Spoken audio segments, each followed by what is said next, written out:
Hi guys, just a little quick recording here. Just gonna quick little chit chat for newcomers to the hobby about the different manufacturers and molds, etc.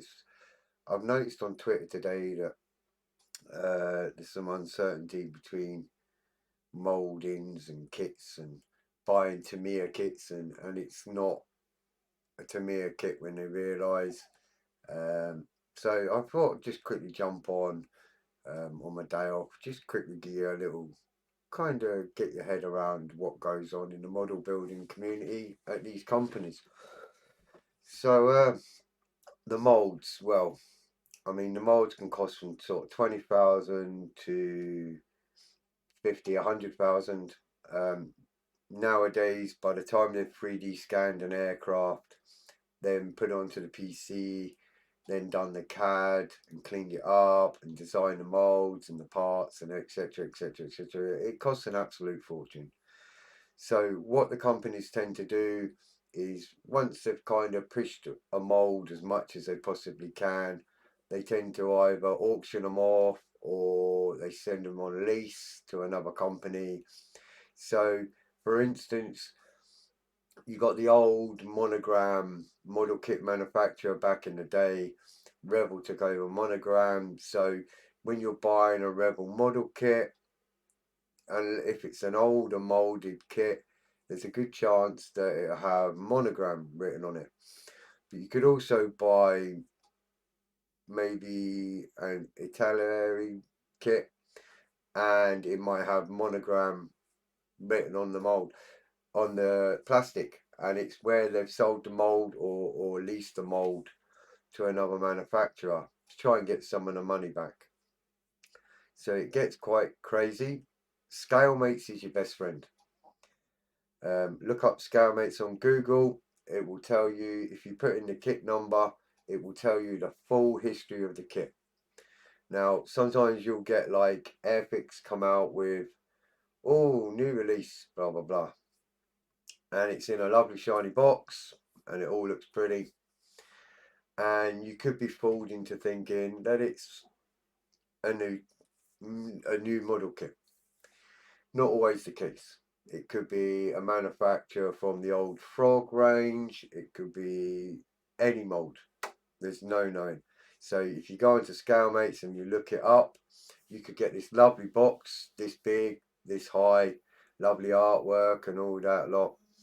And inside could be a 1960s molded plastic model kit. So how do you want to look at that? Well, you know, you could go for you could go and buy the old 1960s box model kit in a charity shop or a car boot sale or something like that for a fiver, £10, and it's really old. The decals will be shot, no good, but that's fine. That particular old model would be better quality than the new lovely 2021 shiny FX box because it's the same model kit in the box.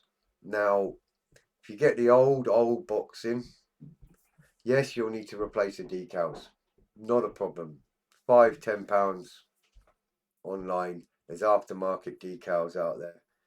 You can replace them, no problem. So you're paying, say, between £15 for your model with get an old kit and then buy the decals, about £15. Or you can buy the shiny new box Airfix one for like 30 quid. Go figure. So yeah, it's a crazy world, but Scalemates is a real saviour. You get to know what you're buying. One of our friends on Twitter just recently, I noticed today that had bought a Tamiya kit and it wasn't a Tamiya kit inside. Now what you got to remember when I'm saying about the old boxing and the nice new shiny boxing is the old boxing when it was originally created, say in the 60s for instance, that's been pressed and pressed and pressed and pressed and pressed, like say, I don't know, 10,000 kits, right? So the mold's still quite good. Now, if you go for the 2021 version, in another manufacturer in a shiny new box. That mould's been pressed and pressed and pressed and pressed and pressed from the 60s up to now by different manufacturers and etc. So there's wear and tear on the mould, which is what causes you excess plastic flash and stuff like that, and mismolded parts, because the mould itself is worn. It's been hammered for the last 40, 60 years, you know. It's past its best, and they'll milk it for every penny they get because it costs so much to create a mould. So in theory, what would you rather? You know, would you rather go for a lovely new box that you're under the impression that it's a new kit, but it isn't, with plastic that's got a bit of moulding, flash, etc. on it, and clean decals, and paying twice the price than it would cost you to buy just the cheap old boxing and replace the decals.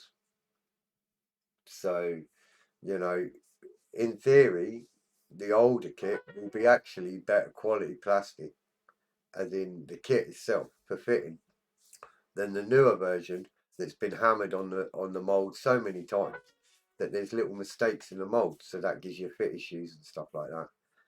So hopefully that's kind of give you a little insight into the model building community and why Scalemates is your must-have tool in the hobby. And before you part with your money on these expensive big boxes with a little bit of plastic inside, with a lovely new box art, just take a minute to think about what moulding is in it. And Scalemates will give you the full history, and also with Scalemates it gives you tells you all the aftermarket stuff that's available, resin interior, blah blah blah, different masks, different decals and stuff like that. And people make comments as well, so you get to understand a little bit more about the kit before you part with your hard-earned money. So that's really what model kit companies do. You know, you can't keep creating new molds all the time. It's not cost effective. So they swap the molds around between them all. A bit like, for instance, just quickly, Rebel USA went bust, and they done all the mad cars that we can't get in the UK. And Rebel Germany brought some of the molds. So now they're back into Europe, and some of the molds have been brought by another company in America. So there's a prime example of new molds being created and then sold on to other companies because they've gone bankrupt or whatever reason. So hopefully that gives you just a little insight. It was nothing fancy or technical. Just thought I'd explain that sometimes you're better off buying an old boxing, because it'll be a better quality model kit from the mold because it's not been hammered so much. Whereas when you 50 years down the line, it can be the same kit because it will tell you when it was a new tool on Scalemates. So if it's like a 50 years, that mold's been hammered. It might have gone to 6 different manufacturers, mistreated and whatever. And then you go and buy a lovely new boxing and it's not what you expect. So the tip is always Scalemates all the way, and you'll know where you stand. And that's it for now. So thanks for watching, and I hope that explains a little bit better of how it all works. And I shall see you soon for my next live, which will be on Sunday, I think. So take care for now. Stay safe, look after yourself, and keep that wallet in check by using Scalemates first. Bye for now.